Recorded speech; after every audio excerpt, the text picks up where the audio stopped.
onto files. So let's see how to manipulate files in Python, or to open them, how to close them, how to add information in them. So I'm now here in a folder that contains two files, iofile.py and data.txt. iofile.py is opened on the left, and let's look at the content of data.txt. It's some very simple file containing the first line of the data, the second line of the data, and the third line of the data, followed by a new line at the very end. So let's run Python and let's see what happens. So in Python you have to open the files you're using. So I use the command open, then the file name, and then the mode that I want to open it in. And in this case I put R for reading mode. And this creates a new file descriptor object, and I'll assign the variable name file descriptor, I'll bind it to that object. So now if I ask to Python to tell me what it knows about this file descriptor object, it tells me. And I can also access the attributes more directly with name and mode. So you see here the name and the mode. Okay, so the goal is to read the data. That's why we open it in reading mode. So for this you can just simply use the command read, and this will read all of the content. You have to understand that this creates a string in memory that contains all the content of the file. That content of the file could easily be megabytes, and so suddenly you've created a very large object in memory. You have to be aware of those things. Okay, so if I have read, I move forward in the file. So you have to imagine that there is a pointer, your finger let's say, that points at where you have read so far. And I've just asked the Python to read the whole file in. So now my finger is pointing at the end of the file. So if I ask to read again, I get nothing out of it. There's nothing more. So you have to reinitialize where your finger is pointing if you want. And you can do this with the seek command. So I'll seek back to beginning, then I'll read in 10 bytes, and then I'll seek back again the beginning. And you can see that if I read in 10 bytes, it corresponds to really 10 characters. So what is printed here is the space first space, corresponding to 10 characters. That's the first way of reading in things from a file. And as I said, it means you're reading in a very large object in memory. Now, here is another way to do it line by line. So for this, instead of using read, you use read lines. And read lines, what does it do? Well, it produces, so it's used here, it will produce a list of objects that corresponds to every line of the file. So I have a list of strings, and every string here is one line of the file. So the list is of length 3. And then for every item in the list, if you want, you know this part, for every item in the list, for every line, I'll print something that has to do with the line. So in this case, I count the length of every word. Okay, so this manipulation here you should already understand. I'm just manipulating lists of strings. So this is another way. But again, it creates another object in memory that is very large, because you have to create this huge list with long strings in every entry of the list. So here's a better way to do it, using an iterator. So we haven't seen iterators yet, but we will soon. But it should still feel very natural to you. So let's seek back the beginning. And then the catch is that we're actually just manipulating the descriptor itself as if it was iterating over the lines. So as if it was really a list of lines. So we can iterate for every line in the file descriptor, print where is the word the located in the line. And this would be in the 0th position, the 0th position, and finally in the 4th position. Okay, so let's seek back the beginning here, and let's now try something else. So let's so you can ignore the try except part. That's an exception. That's what's called an exception in Python. But essentially, we're just going over the 4 parts, going over 4 times over the next line of the file descriptor and printing the content. So we have no problem with the first line, second line, third line. But with the 4th line, we get a problem. And so instead, we print the best things come to an end in this case. So methods 1, 2, and 3 are incompatible. Actually, method 3 is incompatible with the other 2. So if we seek back the beginning, of the file and then do a bit of both methods using the iterator and reading in, you see that we get a value error. And so this value error is called here, so we will print that mixing iteration and read methods would miss some data. Alright, so it's important to understand that there's some indirection still between the file object and the file. So we could have one file in memory, data.txt, open it in reading mode, but we could open it multiple times, which means we will have different file descriptor objects in memory, let's say file 1 and file 2, that both point to the same object. But they are still different objects themselves. So the descriptors themselves are different objects. So you see here false. This means you could move, you have more than one finger now. You have one finger in file 1, one finger in file 2, but they're pointing to the same file in memory, right, ultimately. But the fingers are associated to the descriptor. So you can move those fingers around separately. And why is this interesting? Well, this is interesting because if you are manipulating one file on the hard drive, let's say, and you have to reach many different parts of the file, then it's a bit faster to do it this way because you are only manipulating one pointer. You can have multiple pointers pointing to different parts of the file, and you can move each individual pointer as you need instead of having just one pointer that you move around many times. Okay, so it's really like having several fingers to track something. So, but it's important to understand that you're not creating a new copy of the file. You just have different descriptors for the same file. This was all for reading mode. So let's now switch to writing mode, and this is signaled by using W. So now we have opened the file data.txt in reading. And let's look at the content of it. So I'll read it, and I get an error here. So the file is not open for reading. You cannot open for read and write. You have to open it separately for both. It kind of makes sense. I mean, how would you handle that otherwise? So let's open the same file separately for reading. That's what we do with file R. And then let's read the content of it. And the content is empty. Okay, well, wait a minute. I'm opening data.txt, and I know what data.txt contains. It's still written here at the top. Right? Well, actually not. Once I decided to write on the file, the whole content of the file was lost. So this is important to understand. Obviously, if you open a file for writing, you're losing the content. Okay, very important.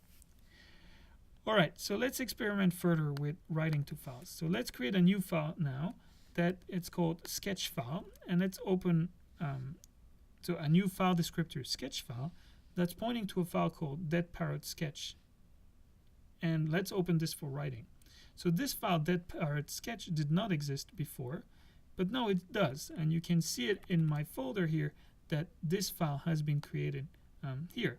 It's 0 bytes. You can see it here because it was just created, and this one is still 0 bytes as well because it wasn't populated. Okay, so what can we do with this? Well, now we have file W that's open for writing, and we can write back the content of data.txt originally. So now we write that in. So we have written it via file_W, but we can read it via file.read, file_r.read. Actually, not right away. If you print file_r.read, you get nothing at the moment. The reason is that when we decided to write to the file, the computer or Python decided, okay, I need to add this content to the file. But let me not waste time to do that right now. Let's wait until some big amount of data is accumulated in a buffer in some place before I actually go and write it into the file. So this is what happens on the file_W side. But of course on the file_R side, it doesn't know that. So it goes and reads into the file directly, and nothing has been written there yet. So once you have written something, and it might need to be read by someone else, what you need to do is flush that buffer. So make sure that everything that needs to be written actually is written. And this is how you do it. You use the flush method and you use os.fsync with the file descriptor. So let's do that here. So now I should have written to that file. So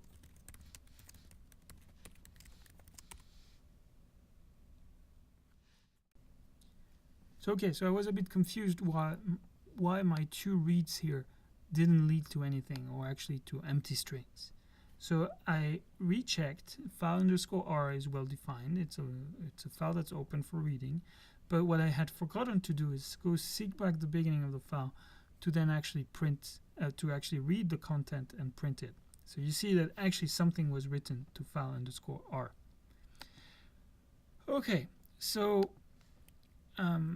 let's go back to what I was doing. So let's now write some new lines to it. So I go back using file underscore w and seek back the beginning, and then I produce something interesting to print maybe. So this is a list of strings, and all the strings end with new lines and consist of cubes. And then I write to file underscore w, I do write lines, which is kind of the dual to read lines, using that list of cubes strings. And again, I have to flush the content and then seek the beginning and then print with read. And you can see that I have gone back to I've written the cubes now inside.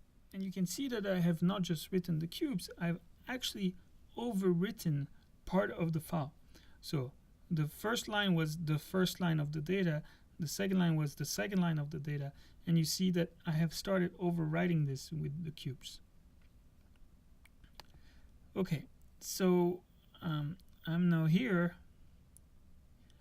and yes, so a new method that I need to tell you about is tell, precisely tell, and tell tells you the position that you are actually in right now in a file. So file underscore w, I'm on the 32nd byte, and file underscore r, I'm on the 86th byte. This is for instance for file underscore r because I've just done a read, so I'm all the way at the end. While with the writing file descriptor, I'm actually here, so at the 32nd position. So you can use this to move around more in the file using seek, and you can do different manipulations. So I can write, I can copy paste this as well, and so I have decided to write now into file underscore w 10 times the word spam, and you can see now that the content has been altered for spam. Okay, so if you can also use seek relatively to position, so you can use arguments to indicate whether you want relative to the current position or starting from the end. So here I would say from the end I would use the comma 2, and you can see that I'm reading one character from the end, so I'm reading nothing. Okay, so you can also truncate files that you're writing, so this is explained here, and you see that I have altered file underscore r to be shorter than this one, or actually the file object behind the scenes to be shorter than spam spam spam spam, to be this string that is much shorter. And okay, so this is it for writing. And finally there's another mode for editing, which is called append. So it's similar to writing, except that first the file has to exist, and secondly the existing text is not erased, and any text that you write is added automatically at the end. So let's see this. Let's write the end at the end of data.txt, and let's flush it, and then let's go back to the beginning and read the file. So what was this file about again? The end. You see that it worked. We went back to the end, added that, and then went back to the beginning, read it, and printed. So at the end of all the file manipulation, it's important to close the files, and the reason is that it prevents further operations. It makes sure that everything that needs to be flushed is flushed, and finally it makes sure that the memory is actually freed. So before doing this, let me rewrite the content, or the original content, into data.txt. That's what I just did. And let me close all the files and remove that parrot sketch. So that's what I just did. So if I now try to write to one of those files that I have open, it's not gonna work. Okay, it's not gonna work because of an indentation error, but then it's not gonna work because of an IO error, because I'm trying to do something on a closed file. Okay, so it knows that file underscore W is a descriptor, but that the file associated to this is closed. Now, to simplify this process of opening and closing, you can also use what's called context managers in Python, and this is associated to the keyword with. I probably won't tell you about really context in Python, but the most useful location is for file manipulations. So I do tell you that you can actually simply use with, the with keyword, with open whatever file in whatever mode as, and then the name of the file descriptor. You do all your things in a block, and basically the idea is that when you exit the block, the file is automatically closed. So if I do this, then I have read in the content. I should maybe right, I've read in the content, and if I want to close it, it's already closed. Well, it doesn't indicate to me, but it's already closed actually. So that was for files. And yes, now we'll look at how to use interactive input to get input from the user, and we will see that that's much simpler.